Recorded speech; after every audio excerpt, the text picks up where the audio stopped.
back. All right. No turning back at this point.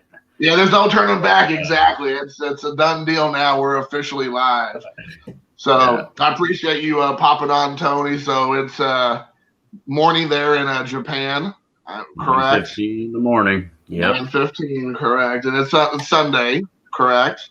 It is Sunday. All right. So what's the future look like?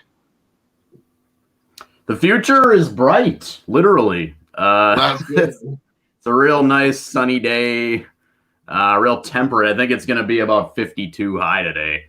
Nice. That's pretty nice. You know, they're using Celsius here. So let me ask you, like, people may or may not know this, but if you work in Japan, regardless of your profession, there's a kind of a saying in Japan is that, you live to work, and Americans are like work to live kind of mentality, I think, a lot of times. Right. So when you're living over there, what do you do to kind of, when there's like not COVID, like what do you like to do to cut loose and like just to decompress and enjoy an evening off or a weekend? Like what's something that you enjoy doing that, people may not know about? Because we always just hear about you talking about your ball cards, but what does Tony like to do when he's not on the clock? Yeah, I mean, I guess pretty much just like, normal. I mean, one thing I really like doing is just like checking out restaurants because like in Tokyo, obviously, like you've got a ton of them and it's renowned for restaurants. So, one thing I always try to like check out, go out, have a drink, eat some food at a new restaurant I've never tried before. That used to be kind of a weekend ritual of mine to kind of like find a new place, because I think it's easy for people to kind of get into, and I mean this is kind of like apropos of card collecting too, right? Like it's easy to get into like a groove. So kind of like that, try something new. So I always try to like challenge myself to try something new. So yeah, that was kind of my big thing. There's always like I would go to like on the weekends they usually had like festivals. Hey, what's up? They would have like festivals. Well, I don't know, how much time did you ever spend in Tokyo? Did you ever visit? Or I was mostly just at Narita, just to fly through. I mean, I think there was like one or two times I was kind of like in and around the airport, or which doesn't really get you into Tokyo, as you know, because it's out in the middle of an island kind of by itself. Right. So I've never really been. I mean, the closest I've ever been to Tokyo is really Kyoto. Kyoto's awesome, I spent a week. I love Kyoto. I spent a week there on vacation one year. But I mean, honestly, I'm almost exclusively in my 12 years in Japan. I almost stayed the whole time in Fukuoka, Kyushu in particular, but Fukuoka. So. Right. I've always wanted to go to Tokyo. I have friends who live there, and I have people who always said, "Hey, come out here." But I feel like Tokyo, and I could be wrong, it's just like a Japanese version of New York City. So it feels like it's going to be so overwhelming, and I like that. Yeah. Even though Fukuoka is like the 5th biggest city in Japan, like it's not like it's like some small rinky-dink town. Right. It's I always say it's like Chicago, basically. If you think of Chicago, Fukuoka's around like that. It's like one of the bigger cities, but it's not the biggest city. Sure. But I mean, have you traveled around the country, in your years there? Yeah, fairly extensively. Like, I've never been to Hokkaido. I want to go to Hokkaido, but yeah, I've been to Okinawa. I've been to the Kansai sort of triangle. Osaka, Kyoto, Kobe, Nara. Nara's awesome. I love the deer park there. Yeah, the deer park and everything. But so like I'm saying, so as to your question, like I used to go. There's a really nice park in Tokyo called Yoyogi Park, and it's near Harajuku. And it's really cool. Like like back in the day, like pre-COVID, like there's always some interesting people there. For example, there was these guys that used to, they're kind of famous, like in the city. They're a group of these guys who like, they wear they basically do like 50 sock hop, and they wear like kind of like Yakuza guys, like big pompadours, and they wear leather jacket. They're like the T-Birds from Greece. And they do like sock hop. Like West Side Story. Kind of. Right. And so they would always like be kind of just like in a dance circle, and like people would sort of gather around. They're popular with foreigners too. Like they would, and there's like a couple there who had like meerkats. And they would they would walk around. They dressed their meerkats in little like school uniforms. Hey, there he is. There's Stove.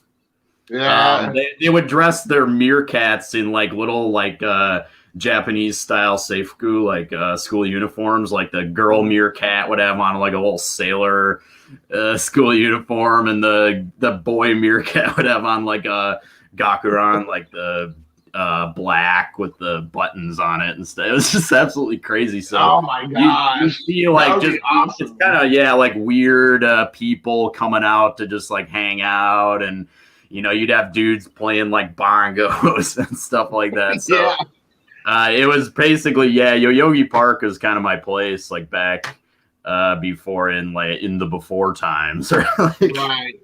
Before so I think I don't think people realize, and maybe they do, but for people who lived in Japan and or have spent any real time in Japan, is that street performance is a huge thing. It is. It is like literally, I mean, you could go to any like halfway decent sized town, and then of course any city, major city, and almost any block you go on next to any kind of train station, any kind of like hub of like hustle and bustle, there is going to be street performers, like you said, of people with meerkats. There's going to be doo-wop groups.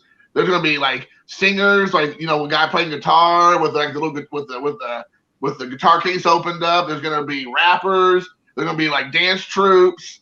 There's going to be a little bit of everything. I mean, there'll be like magicians and like just all kinds of stuff. There's a guy. I live kind of near Ikebukuro in the northwest corner of the city, and there's always outside of Ikebukuro Station, which is one of the biggest, which is actually I'll answer this question first. I've heard the vending machines are popular in Japan and that they actually serve hot food. So vending machines are extremely popular in Japan, like as Jason can attest to as well. Like you can, I mean, like they're in like a residential street. Like there's going to be like a vending machine, and then across the street from it will be like another vending machine. They're just like everywhere. Some of them serve hot food. I would say the only ones that really serve hot food is like if you go to like a rest stop for like if you're traveling somewhere, like anytime I've traveled by car somewhere to go visit or whatever, there's rest stops like in the US and stuff, right? Same deal, but those will serve like some hot food, and to be honest, it's not good. I tried some takoyaki out of one once, and I was like, but they have hot drinks. The average vending machine, for example, like in the winter months, you can get like hot coffee in a can out of the vending machine, or cold coffee, obviously, but they will have hot drinks in the colder months. So so anyways, I was saying that. Yeah, go ahead. Yeah, please continue. But prior to that, yeah. So like outside of Ikebukuro Station, there's this guy, and he was like, it was like almost like he just wanted attention, like he wanted to get on TV or something. But like he was wearing like a rubber horse head, and he was just drumming on like pickle buckets, like those big like pickle buckets. And he was just like, oh my God. And he was just like wearing like a big floppy like rubber horse head, so he kind of looked like BoJack Horseman, and he was like, oh my God. It was just like he had some people looking at him, but clearly he was just like trying to get attention or something. Oh yeah. And I noticed also, and this is another thing you'll notice, is like obviously everybody's doing a street performance, and you see that in America a lot during like a sporting event. There'll be people out there doing music and stuff like leading up to the sporting events gates, or after the game, you'll see people out there performing and all that. But but in Japan, it's like it doesn't have to be anything special. It's just happening. Right. And I'll never forget this one guy. He was like from Poland or Romania or somewhere, and he was like doing some kind of like you were saying, he had like rubber chickens or like mallets or something. He tried to do some kind of juggling, and he would just be standing in the middle of like where everybody's coming in off the trains, and he only wanted Japanese like young girls watching him because he thought it'd be like a cool way to get girls.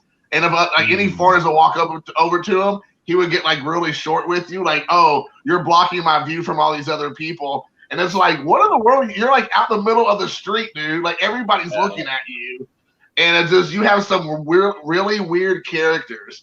You may have experienced. I don't know how long you've lived in Japan, like when you started living there or whatnot. But I will tell you, like in the late '90s and the early aughts, when I was there the first time, like Jamaican anything culture was super popular, so you had all these Japanese people with like dreadlocks.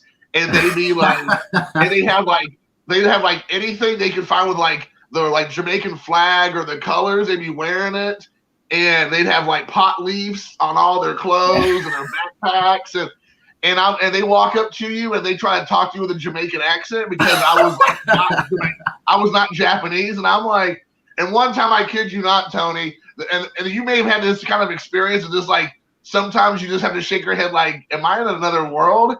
I'm in the urinal, and this Japanese guy, like all in white, but had like these dreadlocks, and he almost looks like he wants to, like he came off the cover of like Jamaican High Times. He comes and he's like about 4'8", and I'm 5'7", so I'm by no means tall. He like strolls up next to me while I'm using the restroom, and he's like being like, "Yo, man, what's up, man?" And like I'm like, dude, we're like sitting here using the bathroom, and he's like, "Yeah, man, we be jamming, man." And I'm like, what in the world is this guy doing? And I don't know if he wanted to talk to me in English, or he maybe thought I was Jamaican because I wasn't Japanese. And I was just like, and then like his pants were like all the way down to his like knees, and then he like waddled off like he was like sagging his pants out the door. And I'm like, what's happening right now? And I mean, like there was like these crazy things that would happen. And I go to this Jamaican. I had a friend who's American who's from New York, and he had I say the word band loosely, but he had a band that he would play with in Fukuoka. I lived in an area called Tenjin, which is like the happening area in Fukuoka, and they had like a club, a Jamaican club there, and I was invited to go to this club, so I'm going there, and it goes to what you were saying. They had bongos, some white guy with a Jamaican hat playing the bongos, a guy from New Zealand playing a didgeridoo, some Japanese guy with like a cowbell, and like something else, and then like some girl with like dreadlocks like singing on the microphone. And I'm sure you've probably seen some weird combination of that. So I'm just sitting there like, what is actually happening right now? So I go outside to get a fresh air, because back then you could still smoke anywhere. I don't know if you still can in Japan, but you could smoke in any clubs or bars. And so I went outside, and it was raining, and there was a drunk Japanese guy that was laying in the gutter getting rained on. And they asked me if I could just pick this guy up off the ground and carry him into the building because they didn't know what to do with the guy.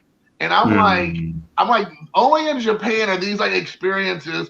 They don't ask other Japanese guys that are around to help the guy. They ask the one white guy who they think just can pick him up by himself.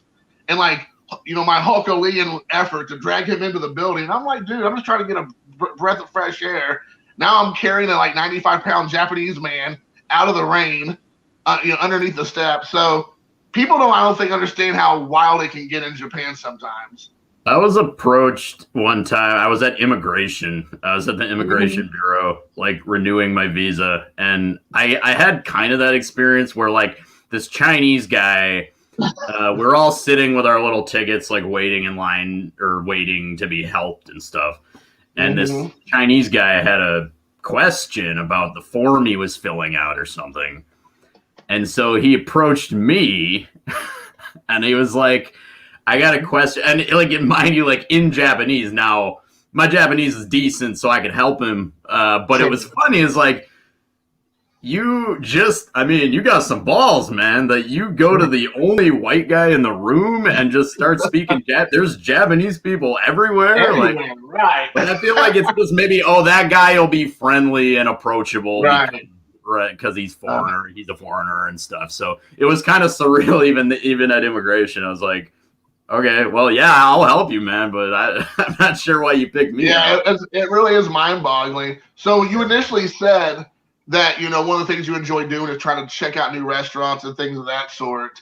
What are, like, out of the places you traveled and, like, things that you try to do, like, on vacation or on holiday, like, where is, like, one of the places that you really enjoyed going to that you didn't know about or hadn't really know much about till you went for the first time? Maybe, like, a off the beaten path or place that people don't expect? Because, again, you are a perfect example of most people think Japan, they think Tokyo.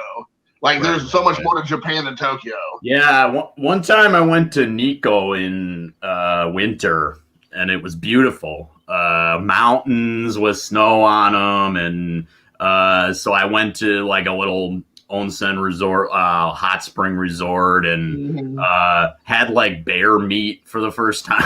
Like, so I would say that's a good example, right? I went, very kind of like rural, and I also went to a similar, it was kind of tucked away in the mountains, kind of hot spring resort. And it was kind of the same deal, kind of surrounded by trees. And yeah, I like places like those little, and actually, I went to, a place called Hakone, and Hakone is awesome because like there's a train on a really steep sort of decline or whatever, so it has to cut back. So it's a weird train experience where you're going like back and forth on the train, and they have this really cool place that's like it's like an outdoor museum kind of. It's like a sculpture garden kind of deal, but they have a Picasso museum there that's free. And so I got to see some like a Picasso originals for free, and like, so I was just like, oh, okay, yeah. So that I would say Hakone is, if you ever get out to Hakone, it's a really cool place. Now that's awesome. So, what is you're from Wisconsin originally, correct? Yep. So, what is one thing that might not even be a American thing? Maybe it's a Wisconsin thing. Something that you miss the most, like food wise, drink wise. Something that maybe only you would be able to appreciate and the people around you, other Americans maybe, or whatever, wouldn't even really know that much about. But like, so what's the one thing you miss the most about home? It might not even have to be food. It could be something else, like a place that you like to go hang out with friends or family. Like, what are those things that you miss? Because I know that if you live in any part, and you'll be able to understand this, if you go to another country, most Americans think, this is great, I can live here forever, but you're there only on vacation. You don't really understand that vacation ends in all of foreigners' minds when you actually live there. And somewhere like that 3 to 4 month period, like it stops being vacation and this is real life. And then, of course, years later, like obviously this really is your life. There's no like vacation to it. But a lot of people don't understand, like eventually this is home. And like you're not gonna be able to go down the street and go get a Mountain Dew or go and do your favorite like pizza place. It doesn't exist anymore. Right. So like, what about that for you? Oh yeah, I mean, like I would say like the two things that come to mind are just like sports and food. Like just getting any kind of like frozen pizza with any topping I want at the supermarket or whatever. Like just like the sheer sort of like frozen food selection of the US is ridiculous. Like supermarkets in general, like they're definitely superior. Like, if you want to make Japanese food, the supermarkets here are fine. But beyond that, so I would say like food, particularly like supermarkets and food, and then just like sports, watching football at the right time, or spending an entire Sunday watching football or whatever. That would probably be like the two things that immediately come to mind for me. Sure.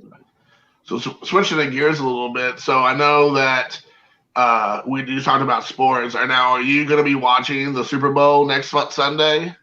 I think what I'm gonna do is I'm probably what I'm gonna do is like get on video with my sister and my brother-in-law, and I think what they're gonna do is like turn the camera so I can like see their TV. And it's gonna be on in the evening, right? So Sure. So that's what I did with the divisional game that the Packers actually won, and you know. They didn't go all like Fredo Corleone on me and break my heart like they do. So, do you have a specific team you're counting? Do you like to see win next week, or do you not really care since your Packers are out? I'm gonna go with the Bucks, and the reason is like obviously Tom Brady's ridiculous, but like I feel like if Patrick Mahomes and the Chiefs win again, like back to back, and it's like this, or it's like I feel like Patrick Mahomes needs an arc or something. Like if he just like wins 2 Super Bowls and he's like 26 years old, it's like all right, like I guess it is intriguing because especially if Mahomes and the Chiefs, if they win this time, it's like. Mahomes has the best chance of any quarterback to like match Tom Brady. I think, it's always been said like Brady's obviously the GOAT and he's the most accomplished, most successful quarterback of all time by far.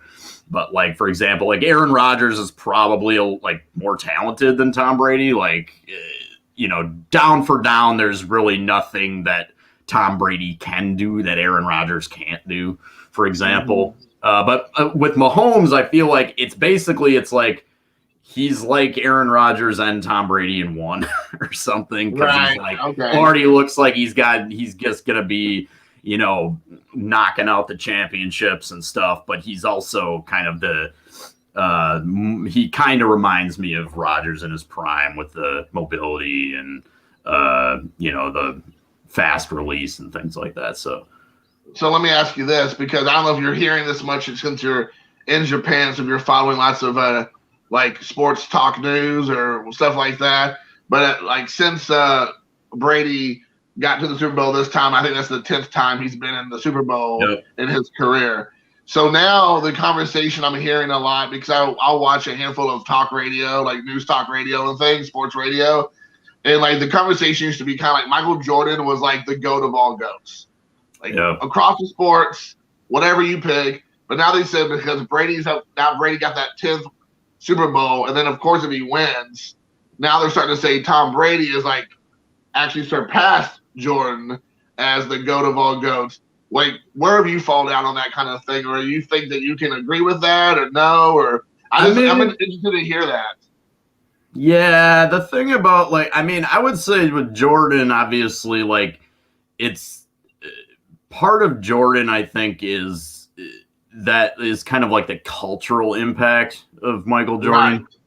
Right. Jordan helped popularize basketball around the world.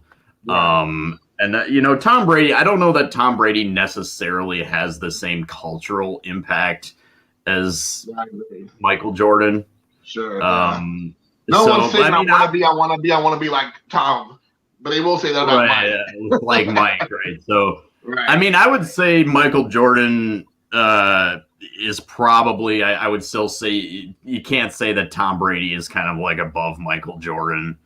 I personally don't think so. He's definitely he's definitely the GOAT, right, of football, right? You can't really until Mahomes catches him. Right.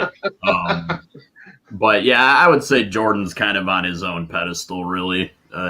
Partly because of the cultural impact and things like that. There are basketball players with more rings than Jordan, right? Or a similar number. Now obviously Brady's so ridiculous because it's like for a while it was like, well, yeah, Bradshaw, Montana, those dudes with 4 rings, that was ridiculous. And then, Brady's got a chance to get 7. So, like, Right. you know, He's gonna have to get another hand if he's not careful. He's gonna run out of fingers. So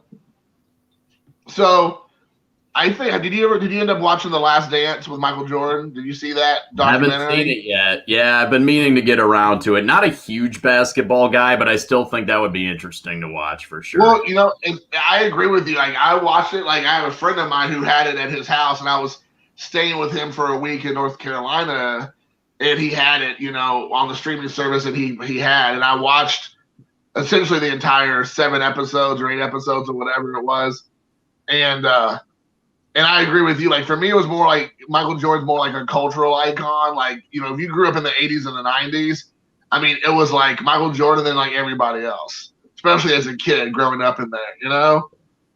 It was like unbelievable. And so I agree with you as far as like, you know, cultural icon status, people still talk about Jordan at that level, you know, that and I mean, of course you know, he was able to talk the talk and he was able to walk the walk on the court as well. So I mean, it wasn't just shoes and flashy clothes and on the box of cereal or whatever. It was he could do it on the court as well.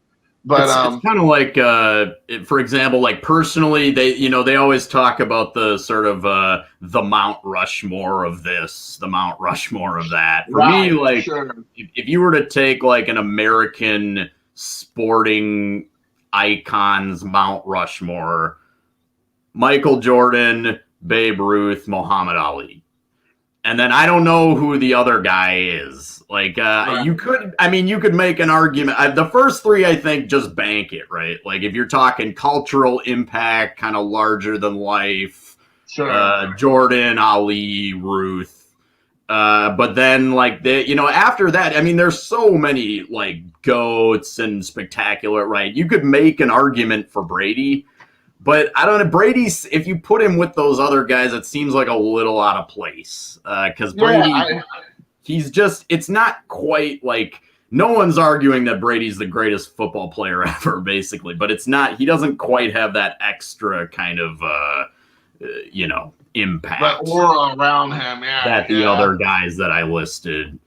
I think there's some truth to that. So I agree. Like, that larger than life, I feel like would have to be a part of the equation, not just being a great athlete, but something that, you know, has an impact culturally, says a lot. So that's very interesting. I like that. So then with that being said, baseball starts up here this month in America. You know, as you know, spring training starts in a couple of weeks.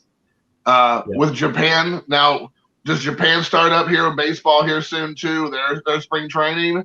Yeah, they're going to be there. I think they're going to be on schedule. They did end the season. They had socially distanced spectators toward the end of the season, so they started it with no spectators, and then So I think it's. Although, you know, we're still in the state of emergency technically. So, yeah, I don't know. But I think it's going to be on schedule. Hey, thanks. See ya. I just realized that I can see the comments. I was on the private chat tab, so I'm trying to look through these and see if there's anything I should respond to. I'm doing a pretty good job of keeping up with it. But, yeah, if you want to respond. But if somebody's asking an actual question, feel free to ask a question, guys. A lot of people just talking and just kind of commenting on our comments. Yeah, I didn't really miss any. But if y'all have questions for Tony or myself or whatever, feel free to ask. So I saw your last video, and then you're talking about Masahiro Tanaka, and at that time he had made a decision. Now we know he's back with the Rakuten Eagles. Yep. So is that a big deal in Japan right now? Him kind of coming home, because that's where he was originally before he went to the Yankees. Yeah, matter of fact, there was just on TV before we started here. They were doing like a Tanaka thing on TV. It was kind of like a new morning show or whatever, and they were, doing a Tanaka thing. So yeah, I mean, I think it's a pretty big deal. I mean, he's not in his prime, obviously, but he's still got probably a decent amount left in the tank. So for him to actually come back to Japan where he's not like 38 years old or something is, kind of a big deal. Yeah, I think he's been 14 years professional, right? 7 in Japan, 7 in America, something like that. Yep. So yeah, so he still has plenty of years if you like, and I think the level of competition in America is a lot higher. So I think he might have an edge this coming season or two that the Japanese haven't seen the new and I don't want to say improved. I don't know, but the new Tanaka. It might be a little bit gets used to. Well, yeah, I mean, sure. I think his numbers, even though he's 32, they'll probably get a bump. His last season for the Eagles the Golden Eagles was redonkulous. Like he went like 24-0, and his ERA was like low twos or something. So right, yeah, well, I think it's really. I'm looking forward to seeing that because honestly, and then you can correct me if I'm wrong, but generally speaking, most times when the Japanese ball players come to America, they're already quite a bit older, and so by the time they get their 1 year or 5 years or whatever, 7 years under their belt, if they do go back to Japan, they really are like at the very end of their career. If not, they probably should be. Yeah. So very rarely do they go back over there and dominate. They might go over for a 1 or 2 year kind of send off, but they're not the player they were before they left for America. But with Tanaka, I think he actually will be one of those players that can still have a good career and like not go over there just to kind of like a swan song. Yeah, he's only like 32 or whatever. So. Right. I mean, he has a good few years left, I think. Yep. So here's a question. Even though it's directed towards me, I'll ask you first. Do you have any kind of white whales for you this coming year as far as like purchases you like to make that you're looking for your collection? Like define white whale. Like it's just something that I covet, or is it attainable? Let's just go with attainable. Something that's attainable. You think attainable, right? Okay. I want to get attainable, but probably not for a long time. But like a very, very like borderline beyond my means. But like if I save some money, maybe. I really want to get some more Willie Mays cards, and I want to get the I like the Hires root beer cards. And I want to get the with the tab still on it. Well, at the tab, like I probably can't afford it. I like the test issue. I like the orange one. And I think I saw it on. I think it might have been Mangini's channel. I saw it on or something, and I was just like, I fell in love with that card. I don't know. For me, like, and a thing is like I just certain cards I kind of just like. Sometimes, especially with the bigger purchases, how I kind of decide is just for whatever reason, naturally, there are just certain cards that I just come back to them.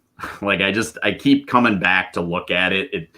Something about it kind of like sings to me or whatever, and it's hard to explain. But like, sure. I look at cards from like as like art, and if it's really sort of aesthetically pleasing or there's just something about certain cards that I just keep coming back to. Sure. So that's one of them, and I would give it whale status because it's expensive, and like I would definitely have to kind of I don't know save some money or whatever to make it happen. But it is possible. I think if I really want it, I have to just sort of like relax in other areas. Like, I can't be getting like right. Stuff, but that would be. But how about you? What's your Well, I've been wanting to I've always been dabbling in with the Brooklyn Dodgers stuff with players. Like I'll buy some like modern day cards of players because I usually can't afford a whole lot of the older stuff. But I have been looking at buying some on card autographs of Brooklyn Dodgers. And now that Tommy Lasorda passed, I've been wanting to take a couple of those and like make an effort to get a couple, Brooklyn Dodgers autographs. I have Pee Wee Reese, I have Carl Erskine, I have some of the low hanging fruit ones, and so I kind of want to start making an effort to get a few of the other guys, because quite frankly, I think that's such a unique part of American history with baseball, and absolutely. And I mean, you may not know this, and some people who watch my channel might have known. But about 20 years ago, when I first got into TTMing, when I was still living down in where I'm from in Indiana, but Southern Indiana, I sent a autograph request to Carl Erskine. And that's when I had just started really understanding like the significance of the Brooklyn Dodgers and like the history of it. And I sent him an autograph request, and he sent me back like an 8x10 and like answered all my questions in a letter. He sent me back 2 or 3 cards autographed. I mean, he was just awesome. That's awesome. I mean, and that completely caught me off guard. I mean, the guy, Bobby Denny was like in his early 80s, and now he's like in his mid 90s. And and then about 2 years ago, my son sent him a request. I mean, we live next door to him, like the next town over. He's there, and my son sent him a request, and he answered all the questions he had about Jackie Robinson, and he autographed some cards for my son. Yeah, that's incredible. It was awesome. I mean, and now that Lasorda's dead, and I mean, I think Sandy Koufax is the last guy. He was at the very end of like the Brooklyn Dodgers, maybe like 1 year with the Brooklyn Dodgers. So Carl, 2 years. 55 so, I mean, was the rookie, and the Dodgers left in 57 or after 57. So I mean, Carl Erskine was like the last one who really was there during some of their highlights. You know what I'm saying? Like the actual, I mean, I can't think of anyone else who's still alive. Maybe I'm wrong, but Lasorda would have been the last other guy, I think. So I mean, aside from Koufax and Erskine, everyone else is gone. So I've been really thinking about making an effort to try to get some of these guys, authenticated autographs. So kind of like what you're saying, like most of them are not going to be cheap, but some of them are pretty attainable. I mean, because some of those guys signed a lot.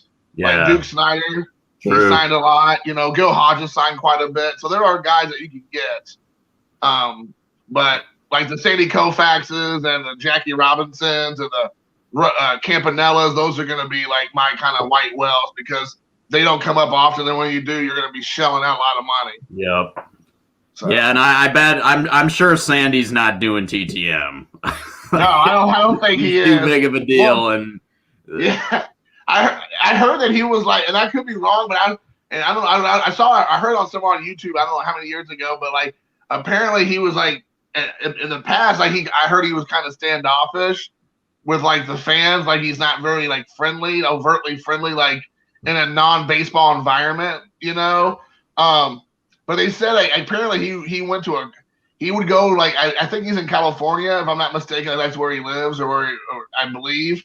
Yeah, and I think he said he would always go in LA. He's around the Dodgers a lot, like kind of. Right. He doesn't work. And they said that he would go to this like a car wash that I guess was close to his house, and he would go there frequently. And he said like he was friends with everybody there, like he was real approachable. I don't know what that was, but they said like it was like the only time you ever could catch him when he was like in a good mood when he's getting his car washed.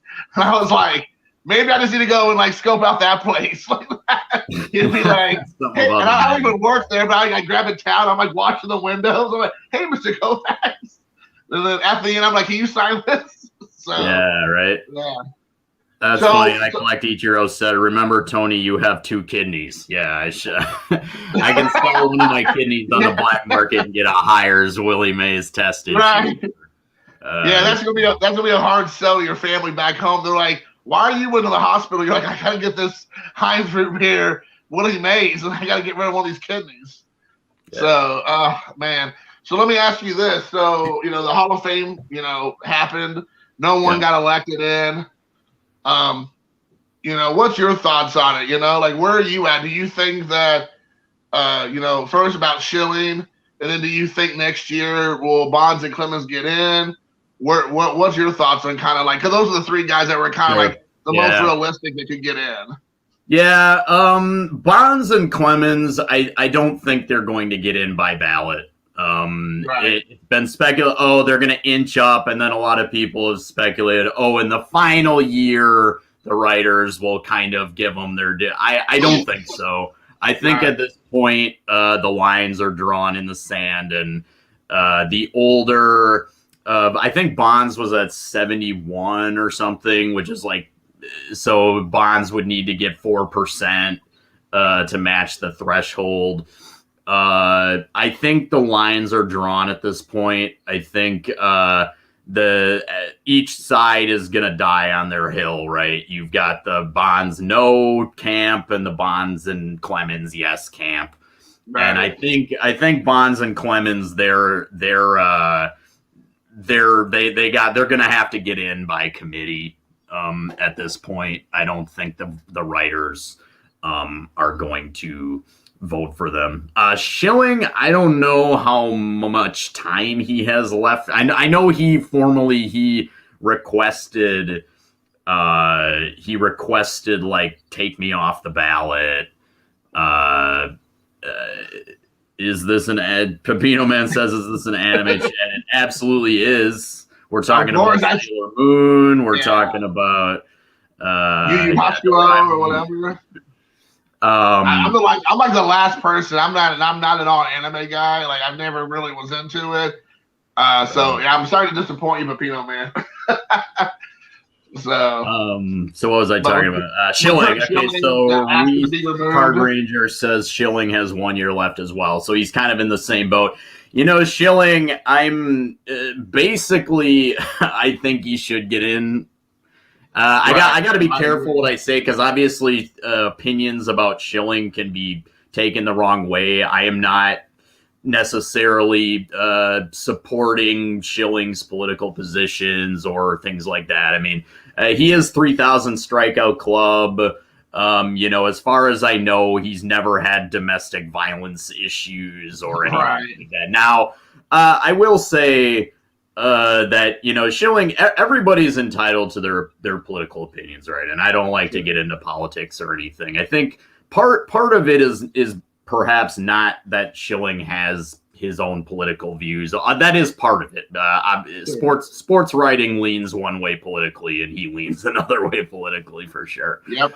I think like there are at times Schilling could probably sort of exercise a little more tact or a little more this and that subtlety with his opinions or things like that. So I think that's partly what rubs people the wrong way about Schilling. But end of the day, you know, there are the resume is Hall of Fame solid. It's hard to, you know, 3,000 strikeout club. It's hard to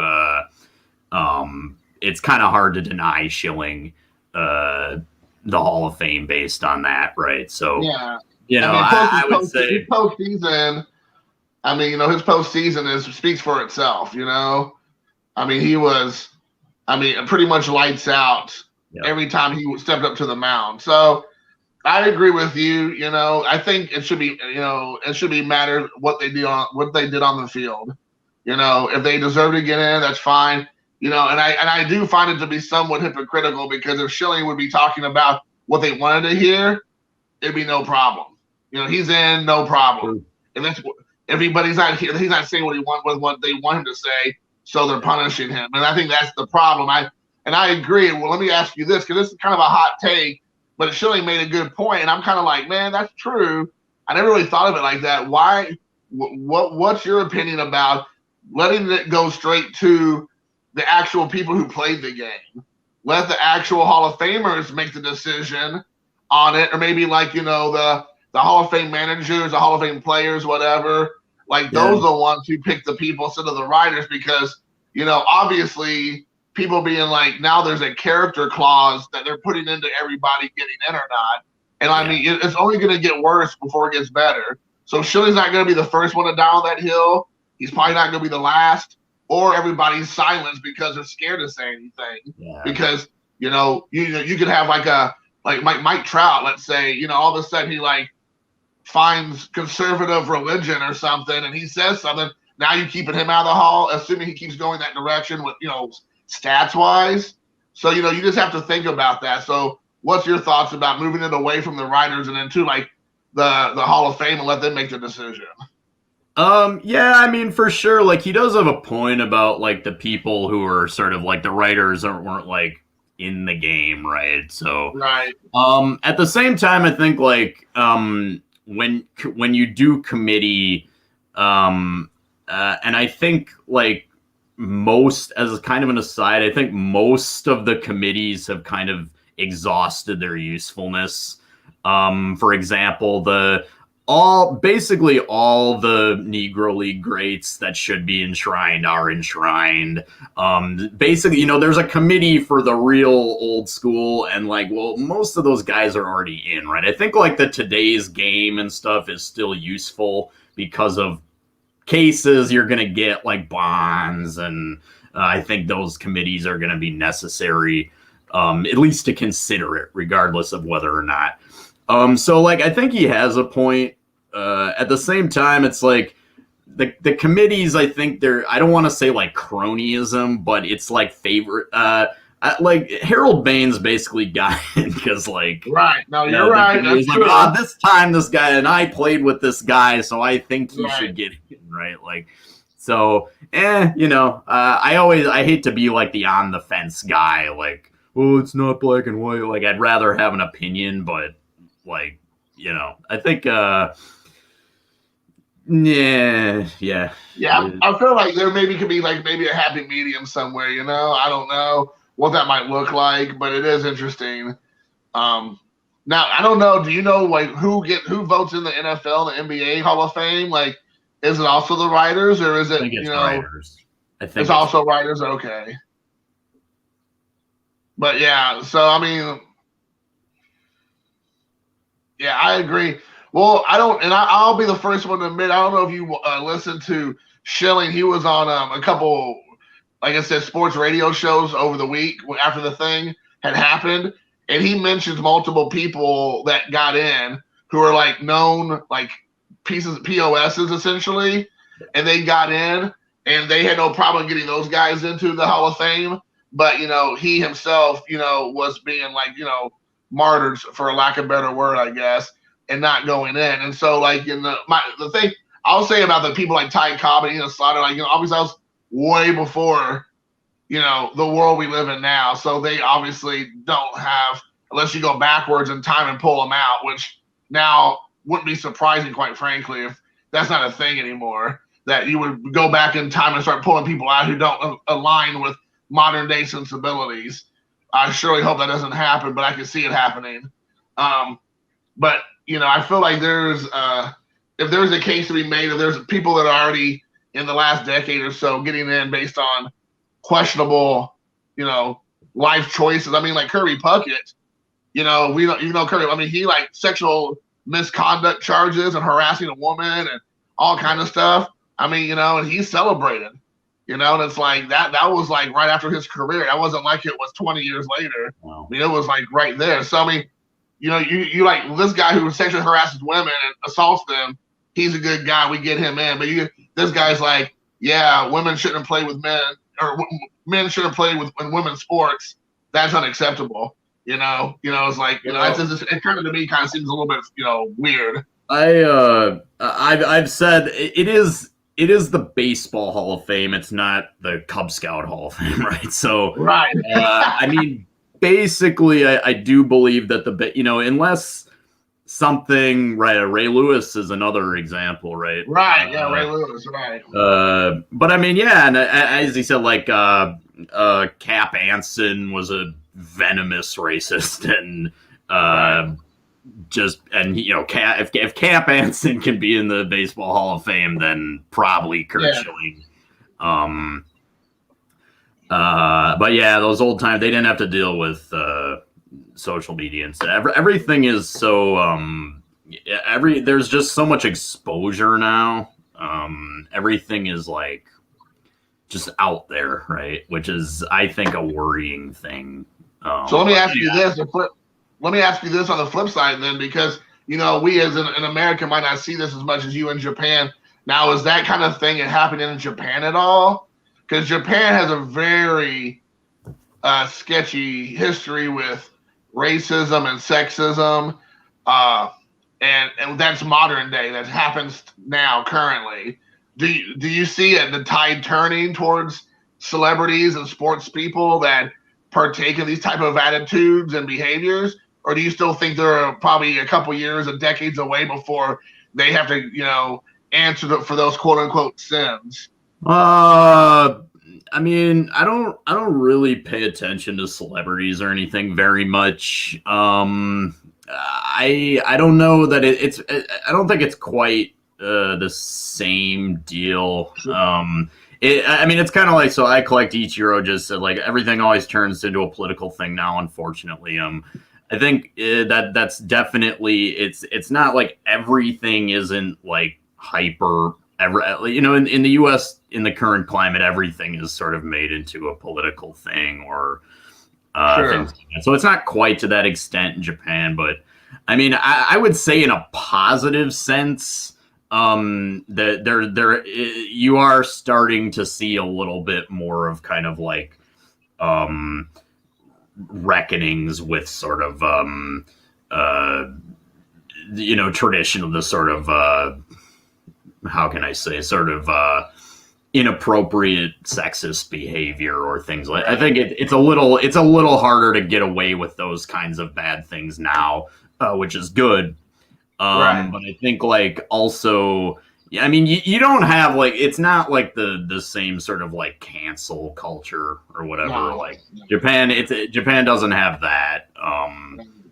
But yeah, like I said, I personally like, I don't really like pay attention to celebrities other than athletes because I like sports, but I mean, I don't care about their like personal lives or anything. Obviously, if an athlete does something bad, like domestic violence or things like that, I always, it's just like, man, that I don't like that guy. But yeah, I mean, so other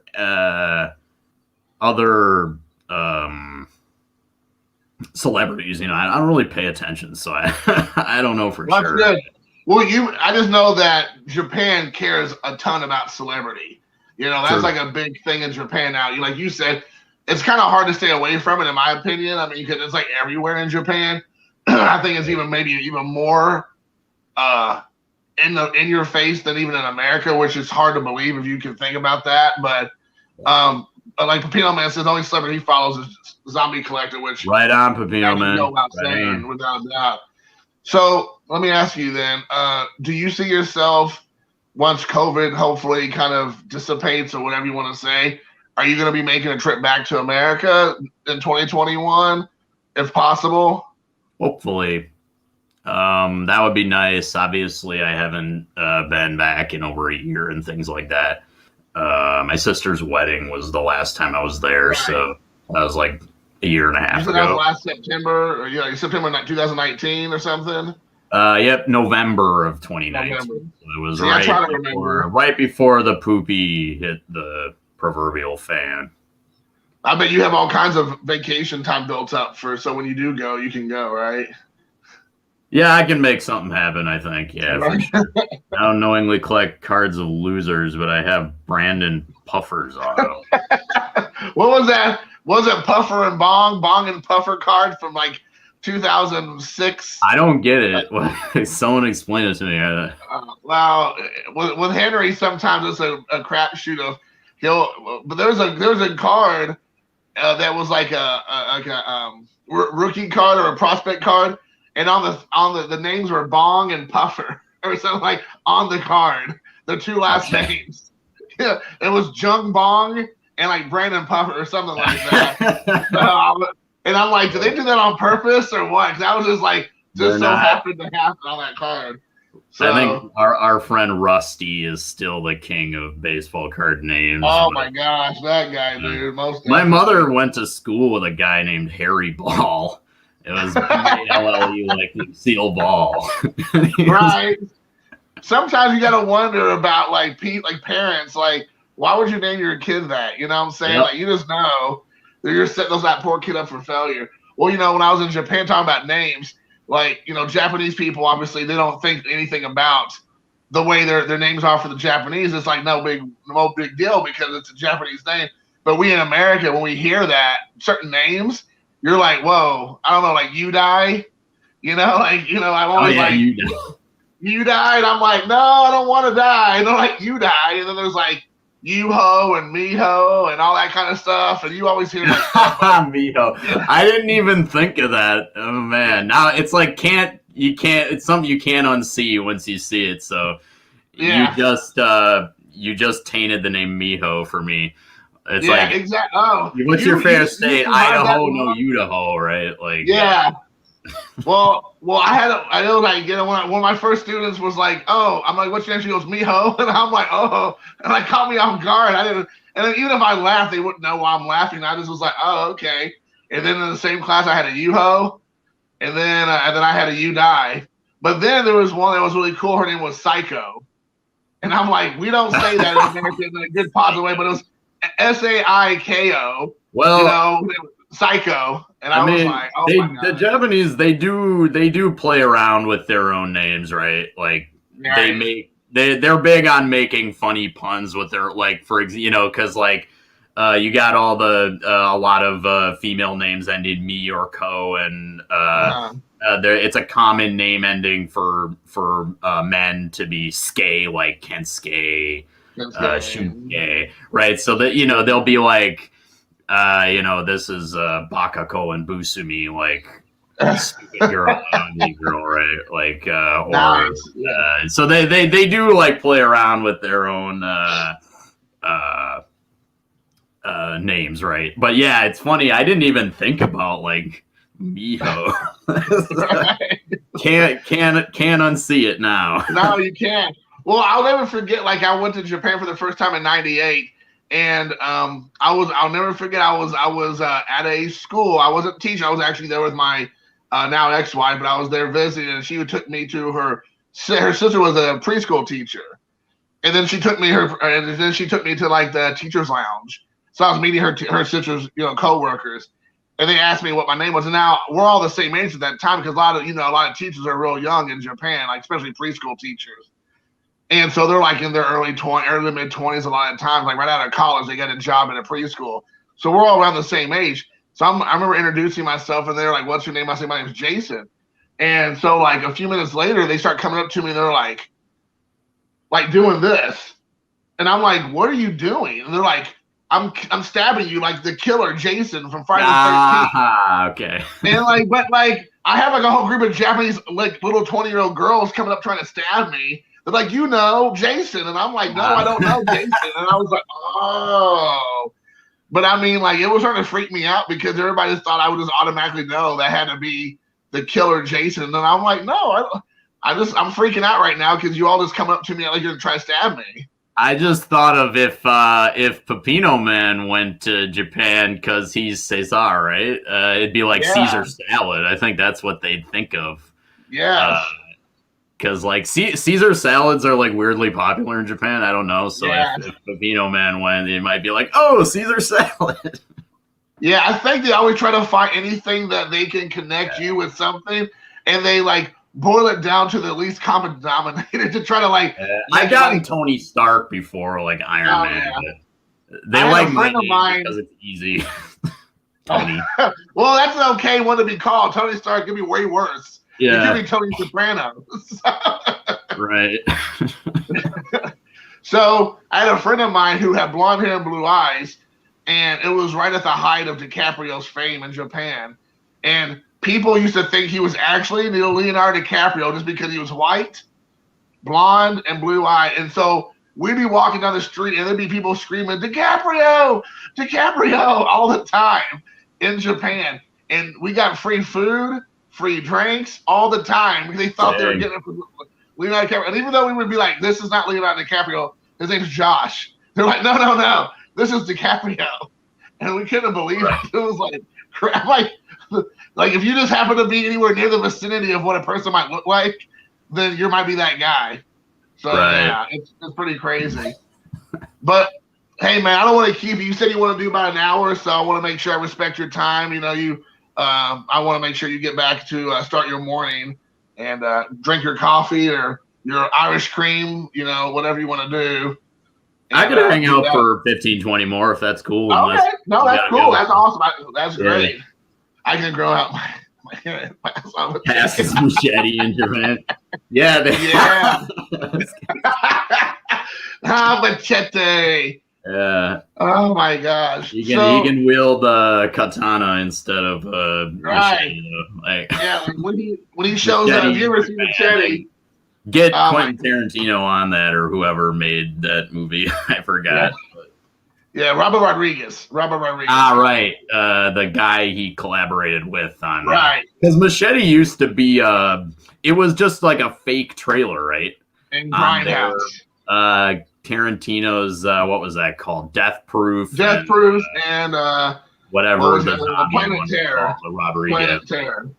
Right, and they did like I remember they did like fake trailers. ads, Yeah, and the Machete ad, there was such like a positive response to it. They're just like, all right, screw it, we're just gonna make a movie out of it. Yeah, it was awesome, dude. I got both of them over there on Blu-ray. Machete Kills. So let me ask you this. So what is your favorite go-to Japanese dish? Like street food, like where you can go anywhere and get it. Like, what's one of your favorite things? Takoyaki, if it's like street food, definitely takoyaki. Yeah, takoyaki, man, that's legit. What is your favorite Japanese food that's more like a sit-down type of traditional Japanese meal or dish? Man, I gotta say, like, I really, I like just kind of what's known as washoku, right? Japanese food, which is just kind of like you get some. It's very delicate and it's very sort of like subtle taste. It's just a bowl of some good miso soup and a like piece of grilled fish and some rice and namabiru, right? Draft beer. Right. Yeah. Gotta have those. You always have to have those. Yeah. Yeah. What now? Go ahead. Yeah, so I mean, I do like just kind of like the traditional like washoku. Like, it took me a while to get used to the. I mean, I don't have it a lot for breakfast, but like Japanese people eating like fish and rice and miso soup for breakfast. Like for me, it just seemed like being used to like McMuffins and cereal. I was kind of like, oh wow, this is way different. How could you eat this for breakfast? But like, I kind of like it. Just like a piece of grilled salmon and some rice or whatever for breakfast is all right at this point. So, do you ever find yourself like doing, like you said, like a more traditional Japanese breakfast, lunch, or dinner because you've been there for so long? Or do you still like to just be like, let me just throw a piece of bread in the toaster and get me some butter and call it a day, or like a bowl of cereal? Or do you do the rice and the salmon, or do you, like the nice sausage and egg? It's like two little sausage, like wiener, and a tamago, and like do the traditional little Japanese breakfast with the miso? Or do you just like, man, I don't got time for all that? Yeah, I generally don't do the breakfast. Right. Like I generally eat twice a day. Now this conversation is becoming really fascinating, and JP Wisco is talking about his eating habits. I eat like 2 meals a day, basically just lunch and dinner. So dinner, I cook Japanese food sometimes for dinner. Natto, yeah. So if you don't know what natto is, Jason obviously knows what natto is, but natto is like fermented beans or bean sprouts or something, and it's kind of the beer of foods. It's an acquired taste for sure. Even among Japanese people, I would say there's the love it camp and the hate it camp. And I would say that goes about 50-50, but yeah. Well, the thing is, if you're non-Japanese people, sometimes if you come into Japanese people, that's like their go-to food to try to see how Japanese are you, or you think you are. But even then though a lot of Japanese people hate it. Right. And then I always would put it back on them and go, well, do you like it? And they're like, well, no. And I'm like, then what are we even having this conversation? You're not apparently Japanese either.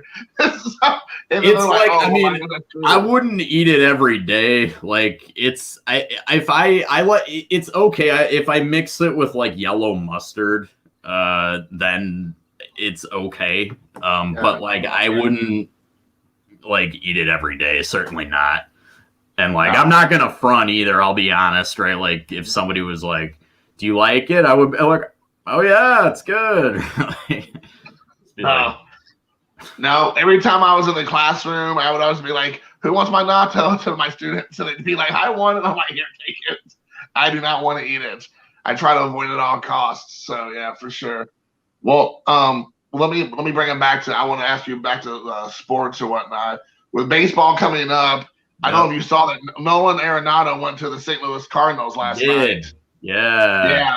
And you being a Brewers fan, I'm a Reds fan. Yeah. That's not really good for us because the Cardinals already thought were one of the teams that didn't really have to do a lot to still be pretty decent. Yep. And now they got Arenado, and I'm like, that could be kind of a big game changer for the National League Central. What are your thoughts about that? Yeah, I mean, Arenado, he definitely makes the Cards better. I mean, that's undeniable. Obviously, the Cardinals, they're under no delusions that he's going to maintain his, like, world-beating Coors bubble bat, right? Like, wiffle ball bat numbers at Coors, right? They know that that's not going to, you look at his home and away splits, it's obvious, that he's getting a bump at home, but they're aware of that, obviously. And I mean, with Arenado, I mean, it's the defense is so good. Yeah, the defense. His stick only needs to be competent anyway for him to be a big contributor to that team. So he definitely makes them way better. The Cardinals, what can you say? Like, especially as a Brewer fan, like they're just like, and they got Flaherty. Like, I think Flaherty's going to be like one of the best pitchers in baseball coming up here. So they always seem to have a strong rotation. Arenado obviously makes them better too. Yeah, it's just what can you say? So do you think Christian Yelich has a bounce back year this year? What's your thoughts on Yelich? Absolutely. He kind of prophesied that at the beginning of the year anyway. He said, you're going to see, it's not a verbatim quote, but he said, you're going to see a lot of guys just having crappy years. They're off. I think baseball, more than other sports, is so much about sort of routine and rhythm and timing and things like that. So when you saw all these guys have crappy seasons, Yelich, Bellinger was lukewarm. So I think Yelich, he's definitely going to have a bounce back year. I think it's interesting. Well, I don't know. You probably hear this maybe because you watch a lot of this YouTube, but I think it's interesting that we'll talk negative about Yelich. Like, oh, he had a bad year and his stock has dropped quite a bit. And then you have guys like, Pete Alonso and like Vladimir Guerrero and even Acuna and all them who have had like mediocre couple years, to be honest, but they're still high on the horse with those guys. But Yelich are like, he had a bad 60 games or 40 games or whatever. He's like, he's out of it. He's not any good. That was a flop that he almost got the Triple Crown and he got the MVP. And I'm like, these other three guys are still being chased pretty heavily in the hobby, but they haven't had anywhere near the banger years that Yelich has had with the Brewers. And but his stock has cooled off, but you still got guys that are chasing like these other guys and spending big money. I don't really get it. Like, well, but I mean, part of that is because at this point, first I'm going to answer Pepino, man. He said, you play professional baseball in Japan. Wisco, I wish. Yeah, he wouldn't be talking to me. He'd be like, Jason, screw that guy. Not even in the minor leagues, but yeah. I mean, in terms of like the thing in what you were talking about, it's like, well, I mean, one thing I think people got to keep in mind is at this point, you don't just have baseball or sports fans in the hobby anymore, and there's just a lot of money being thrown around by people who don't get it. Like, I remember laughing because at one point at the first half of the shortened season, like Luis Robert first Bowmans were like more expensive than freaking Mookie Betts first Bowman Chromes. I'm like, are you serious right now? Mookie Betts is like gonna be a Hall of Famer, and Lou Bob Chromes are going like. So it's just like whoever certain, not naming any names, certain sort of investment gurus who kind of pump things up, or famous guys who shall go unnamed that a lot of people have millions of followers on Instagram or whatever. Right. Yeah. Okay. You were brave. I wasn't gonna. I'll say like Voldemort, right, from Harry Potter. Right. Right. So yeah, you got that kind of thing. So I think like when the perspective of like Yelich having accomplished more in his career, he's still not even 30 yet. You know, Right. batting title, 2 batting titles, an MVP, blah blah blah. Right. It's just the hype for the young guys is just kind of at a fever pitch now. So that's who people are going to throw the money at. And let me ask you, I don't understand. Like you, how old are you? If you don't mind me asking. how old am I? Yeah. How old do I look? I'm gonna say 32. Dang. Yeah, that's right. Well, I'll be 30. I'll be 32 in a month. Oh wow. Okay. Oh, hey. See, that's all those years in Japan when the Japanese people always like, how old do you think I am? Like, you know, you could be 30 or you could be 50. I have no idea. Right. Like, in Japan, it's like this crapshoot for real. Yeah. But let me ask you, you're 32, so you experienced this to maybe lesser degree. But you know, I don't understand. I think a lot of us, maybe as Americans, I don't have a short-term memory, but you know, I don't understand how we could continue to maybe make the same mistakes that we did in like the 90s about following people who thought were going to be the biggest, hottest things, and then invest all these money, like the Jerome Waltons and the Ben Greaves and, you know, the Brian Taylors and the Van Poppels or whatever, you know, all this stuff. And then, you know, you fast forward to even, you know, middle 90s and the early aughts or whatnot. But a lot of these guys don't pan out. But the money that's being thrown at them compared to now is like, you know, peanuts. And I'm just like, I kind of surprising that so many people are banking on these young guys who have totally unproven. Yeah. And then, like you said, that guys that are actually proven are kind of being like, oh, that's from yesteryear. Like, you know, they're not relevant anymore. They're not that great. But this guy who hasn't even strapped up his cleats yet and stepped onto a Major League Baseball field is already like demanding or commanding thousands, if not tens of thousands of dollars. Like, I don't understand. Jason Dominguez. Yeah, the Jason Dominguez and the Water Francos and all these guys that haven't even really stepped foot onto a field yet and like really done anything.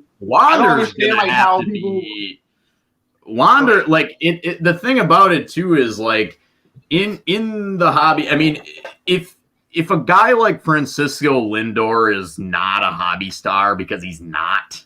We're talking like a shortstop that hits home runs. He's one of the best players in baseball, and he's not a hobby star. Like, if Francisco Lindor is not a hobby star, like, what chance does Wander Franco have to be a hobby star? Like, real talk, right? I mean, you're talking a guy who's not necessarily, if you're not a slugging outfielder for a big club, like, it's just, I don't know.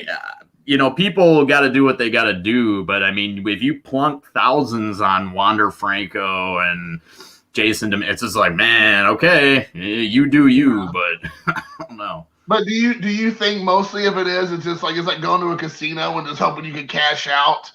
Like, you want to go big and then hopefully like don't get caught holding the bag? I mean, do you think a lot of it's just like the get caught up in the moment and just like, you know, can't, you know, just it's more about the thrill. That's the word. Like the thrill of the hunt and of the purchase and then trying to flip it more than the player actually being worth anything in a decade down the road. Yeah, I mean, well, I guess it's just because the flipper culture and stuff is big now, and that's, as you said, it's kind of like they don't want to be caught holding the bag, but it's the hot potato, I guess. They just want a lot of people. So, I mean, in that sense, yeah, I mean, you can definitely make a lot of money in a short period of time, but like, I guess that's where we're at, you know? Yeah. So, with that being said, do you see yourself focusing a little bit more on the vintage? You talked about earlier Willie Mays and the Hires Root Beer card, and maybe, I mean, obviously if anybody who haven't subscribed to JP Wisco, Tony's channel, you know, you obviously do a nice mix of modern and of vintage. With the prices being crazy, do you see yourself being a little bit more aggressive in the vintage market this year, or what do you think?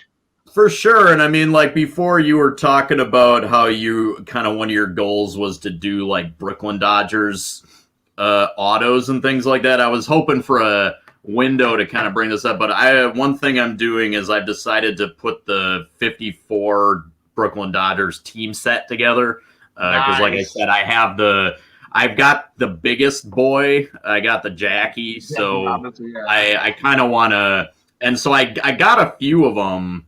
Like for example, I got the Gil Hodges. Nice. So that's such a great card, man. And I also got the and I got Jim Gilliam. I got the Junior Gilliam, which is an awesome one because fun fact, he's the only Dodger with his number retired who's not a Hall of Famer. Really? Yeah, at least I'm 95% sure of that. So, so yeah, I definitely like. I'm big on the Brooklyn Dodgers too. Like, I love like Roger Kahn's The Boys of Summer. And other things that he wrote. The Era is also another really good baseball book that covers the Brooklyn. So there's something sort of just magical about the Brooklyn Dodgers, right? Like kind of the golden era, the golden age, kind of just there's so much Jackie Robinson and just all that stuff. So. I'm gonna try to do the Brooklyn Dodgers team set because I have but I don't have any of the slightly bigger like Ultra Pro sheets or whatever because I want to put them in a binder, but like I gotta get like different sheets because the 50 cards are a little bigger than the standard size. So yeah, that I definitely to answer your question, like I think like. Just kind of, who says like sometimes I say like some of these finds, who says the hobby's expensive? I think I got this Jim Gilliam card for like I don't know. I think it was like under $10 if I'm not. So like just things like that. Even like if I can, I'm thinking of maybe doing like a Brooklyn Dodgers sort of like vintage binder where even if it's just like Brooklyn Dodgers commons that I can get for like.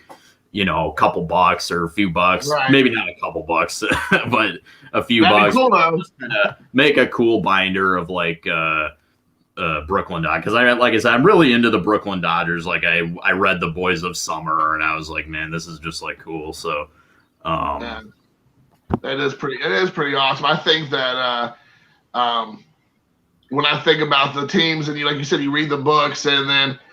You hear all the stories. I think that's one of those, like, I'll speak for myself, someone who obviously didn't grow up in that, didn't understand it, didn't see it, but hearing about it and hearing the people who actually were involved during it, like, I don't know if you ever, it might have been like the baseball movie on the Ken Burns classic or whatnot about baseball. But, they would talk about those guys, like, they'd go home after the game in Brooklyn and, like, they would be like the kids out there playing in front of their houses. And they're just like, they were like part of the neighborhood. Yeah. Like that's like mind blowing. Can you imagine like Derek Jeter and Mariano Rivera just walking out of their houses and hanging out with the neighborhood kids? It's never going to happen. It ain't going to happen. But like, they were like such a part of their community and they showed, video of like Duke Snyder and Carl Erskine like out in front of their front yards, like with water hoses and spraying and just playing baseball with the kids. And you're like, what in the world? Like, that just seemed like such a magical time, Yeah, no, I know what you mean. Like that for sure. Like that's kind of that has a sort of a magical, mystical appeal to me. Kind of the idea of like you're out in Flatbush and you're sitting on the stoop out front and you can hear the game at Ebbets Field and that to me is just like seems so magical. The Dodgers are from Brooklyn? Yeah, I know. Yeah, believe it or not. It's really crazy. It's really crazy indeed. Well, I'm looking forward to seeing maybe the progress of your Brooklyn Dodgers with the singles for 54, or like you said, just maybe getting singles in general of the Brooklyn Dodgers over the net. I think like if you have that approach, it also you can build like some momentum because you get some of the lesser names. But you feel like you're getting towards a goal. Because if you go for just like the Pee Wee Reeses or just the Roy Campanellas or whatever, you can kind of get frustrated and feel like a little like lost, like you're never going to obtain it. But if you do go from some of the lower hanging fruit, you can get some momentum going, and you feel like you're getting to an end goal. I like that. Yeah, I remember saying, like, when I decided to do this 54 set, I was like, well, I got the big boy out of the way, right, the Jackie, but now the Tommy Lasorda is also a big boy. I was checking eBay, and I was like, oh, okay. Right. Well, it's funny because on the 54, I have the Lasorda, I have the Preacher Row, I have the Carl Erskine, and I think I might have one of the Yeah. I think I did already. And I think I have Carl, and I think I have one other one. I can't remember the other one. But like you said, like the Jackie Robinson, I don't even know how much one would go for. And how do you feel about this? Because obviously you're Jackie Robinson slab, correct? If I remember correctly. So obviously with the Jackie Robinson, you don't want to take the chance of getting a fake. Do you have the same feeling about like the rest of the guys? Like, would you be willing just to buy raw, or do you want to try to get them slabbed? I would buy raw. I mean, certainly the cards, for example, like, I don't think you have to worry about like getting like a fake Preacher Row, like, you know, some of the I would definitely, I'd want to see the backs. Like, you can definitely tell, does this wear look honest, or is it like, you know, fake wear, or so I mean, I would buy raw on these. At this point, I might be weary of buying the Lasorda raw, but yeah, that's his rookie year, isn't it? 54 is his rookie year. Yeah, it is his rookie. So, Johnny Padres, that's the other one I have. Yeah. I couldn't think of it. Yeah. But Gil Hodges, I mean, that's another one talking about the Hall of Fame, kind of always a bridesmaid, never a bride, right? Gil Hodges at some point. And he's actually from Indiana, actually. He's from the same area my grandparents are from in Indiana. So I remember them talking about Gil Hodges a lot. So yeah, I kind of like Gil Hodges has a soft spot in my heart for, but it's funny because, and I don't know how this is you, like how you feel, but like there's certain players, once they leave the team, like I'm not as interested with them on their other teams. Like Gil Hodges of Brooklyn Dodge, I don't think of him as a vet. You know, Frank Robinson, I think of him as I think of Frank Robinson as a Cincinnati Red, but he had just a successful career with the Baltimore Orioles. Yeah, Robinson's an interesting case because, like, the evenness of the Orioles part of his career and in you know, winning an MVP in both leagues and stuff. So yeah, Frank Robinson is, but I get what you mean otherwise, like. Reds Griffey cards was like yeah, exactly, or like again with Ichiro, I think of only Seattle, even though he played for the Yankees, he played for the Marlins. It's like, no, he's a Mariner, you know, like that's what I think of. But even though, I mean the Marlins, you know, he did get his 3,000th hit with them, and you know, had a decent amount of success. But yeah, it's just weird, like Marlins Ichiro, Reds Griffey. What about White Sox Griffey? Come on, what about that? Yeah, White Sox Griffey. He was a White Sox for he wasn't even half a season or something like that. Right. That's like the rare. About Frank Thomas, because Frank Thomas ends up going to the Oakland A's later on, and it's like, you know, he's a White Sox, and I think he was with the Toronto Blue Jays for a short time too. And I'm like, no, I think.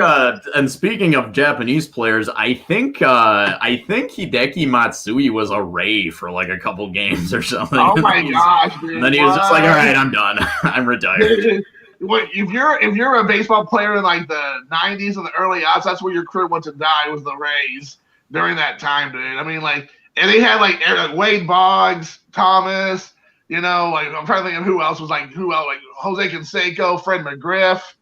All these guys would go through there, and you know, it was like their last hoorah. It was like the last year they go there for a year, and then they just one more payday. Oh, the weather's nice, so collect my check and get out of here, right? Right, exactly. Those are the cards you look on the back, and it has like all 22 seasons on the back because they made it one more year with the race. You know, so for sure. Well, hey, man, I'll let you go. I know you said about 15, 20 more minutes unless you want to keep going. I want to respect your time. So let's do 7 more minutes so we do an even hour and a half. Oh, look at you. Okay, man. 7 minutes. We're at 7 minutes. It says an hour 20. Let's do like a few more minutes. So. Even if you're like in the middle of talk, I'm just gonna be in. Just like what's that? You're like getting ready to like drop some real hard wisdom on us and like just boom, we're that in. ESPN show where the host like silences people or whatever. Around the horn, yeah. Around the horn, yeah, like nah. So with all that being said, with the Japanese baseball season getting ready to begin, American baseball season getting ready to begin. I know here in America they're talking about having like fans back in the seats. You were talking about in Japan, they were starting to let that happen towards the end of the season. More than likely, that'll be the case moving forward. In Japan, I think in America they've already mentioned, for crying out loud, like football, they've had fans almost the entire season. It feels like at most stadiums, they were letting fans there. How do you feel with the fans being there? Do you see that being a positive for the players or a negative? For the players? Yeah, for the players, because they had a whole year where they didn't have any fans there. Yeah, you can. And now they're gonna have a whole year where the fans probably gonna be even more wound up because they've had a year and a half where they had no baseball. True. So. Yeah, I mean, for the home team, obviously, the fans make a big difference. I know, like, Aaron Rodgers talked about that during the divisional game with the Rams. He was like, he said something like it was only like 6,000 fans, but it felt like 60,000 because, just having the fans back and stuff. So, yeah, I mean, obviously, if you can do it safely, I think, I don't know how I feel about packing stadiums, but I think I think you could probably space people out. You got to wear a mask, space out, spritz your hands with sanitizer when you go or whatever. Instead of the beer and hot dog guys, they have guys throwing out hand sanitizers and stuff. Right. Sanitizer guys, sanitize me. Yeah, everybody sanitize. Before I give you that hot dog, I gotta sanitize your hands, and then there we go. So I think it'll make a big deal because what I think of is will the Houston Astros feel the heat since they got to dip out. The wrath has been delayed on the Houston Astros. The COVID was the best thing that ever happened to them because But yeah, I would expect the Boo Birds to come out, for the Astros. I hope they do. I mean, I don't know if we have any Astros fans with us. I apologize. I think you're going to see that if you've got some people in the stadium. The Astros, they're going to get everywhere they go. I think, yeah. And especially because it's been pent up. People didn't have a chance to get it out last year. So and before things went south, a lot of them didn't handle it the best. When they were confronted with it, you had a lot of guys like Bregman and Jose Altuve and them kind of just being dismissive about it and kind of just racking it up as just being like, well, who cares? It's not my problem kind of attitude. So I think that did not help them with anybody. So it'll be interesting to see because I know the first couple weeks of the season, it felt like quite a few pitchers were going at them. There was a couple suspensions and then a couple heated exchanges. So, I don't know if that'll carry over. Or that a lot of the pitchers got out of their system. So now it's the fans' turn to kind of let them know how they feel about it. But it'll be interesting to see how it shakes out. True. Yeah. So, and I didn't even think of that. Right. Because, the Astros, that was already a couple seasons ago at this point. Right. But I'm sure they were glad with those empty stadiums. But. Yeah, they lucked out. So, what's your thoughts about your Milwaukee Brewers? Do you see them being relevant this 2021, or I don't really see them making any big moves? So I don't know what's going to happen. No, the thing about the Craig Counsell Brewers is they never look inspiring on paper, and then they kind of But I mean, Craig Counsell, I think he's a big analytics guy, and he's a big, so the way he handles bullpens, it's very sort of new baseball, right? So I think he manages to. I think he's a good manager. So as I said, they never look inspiring on paper, but I would expect the Brewers to compete in the division. That's what I hope. Yelich and the other thing is Lorenzo Cain sat out last year, which was a bummer. He came off a MVP caliber season a couple seasons ago. I think he had 7 WAR and was just great defensively, and so obviously defense isn't going to win you MVP, but. Lorenzo Cain is another kind of X factor for the Brewers. If Lorenzo Cain can have even somewhat of the season he had in 2019, then we'll see. I heard they were looking at Turner but I expect him to. I'm gonna say the Brewers are gonna win 86 games, and I don't if there's a full season. So right. Well, that's that. I mean, like I said, I'm hopeful. We'll see how things go. I don't think Trevor Bauer has been picked up yet, so he's still floating around, right? I think he's still floating around. So so pretty much all the big names are gone now. But it's that's another game changer. Wherever he lands is going to, really solidify that lineup. True. So whoever he lands. So, I think out of all the people left, he's the only big name left on the market. I mean, everybody else is, got snapped up. Yeah, so Tanaka's back in Japan. You had JT Realmuto went back to the Phillies. They got him on a contract. And then a few other what about Didi Gregorius? Is he still out there? I think too. Gregorius, maybe? I think he signed a 2-year deal with the Phillies. Okay. I think I read that. Yeah. Okay, so that's pretty real. That's pretty recent, I think, too. In the last few days, maybe. So that means that really, there's not many people left. I don't think out there. There's at least names that I recognize. So I mean, because I was surprised the last couple of years, my Cincinnati Reds have been pretty active. They made some big moves and made some big splashes, but this offseason, not an enchilada. So. I mean, so we'll see. I'm a little bit nervous that they're going to end up being fighting the Pirates for 5th place or whatever in the bottom of the division. So don't be completely in the cellar, right? I mean, as long as the Pirates there, the Reds should be okay. But Dusty Baker in the Hall of Fame, no, because Dusty Baker's still managing, isn't he? What? Yeah. Where did he end up going? Was he with the Nats? Where did he end up going? Dusty Baker, he's the Astros manager, isn't he? Unless they that's right, yeah. So he's still with the Astros. I mean, I feel like it's a good hire, steady manager, and Dusty Baker's gonna put a decent face on anything. You know what I mean? That was, I think, that part of the Dusty Baker hire for the Astros was Dusty Baker will put a decent face on our organization. That's right, yeah. Drama and so well, we'll see how it all shakes out. I'm looking forward to it because it really 15 days and it's the start of the pitchers and catchers show up, so we'll see. It'll be exciting. We'll have to have this conversation again in a couple of weeks and see where everything is. But I really appreciated Tony, you hanging out with us, dude, and it was awesome. Hopefully you had a good time yourself, but thank you for making yourself available, brother.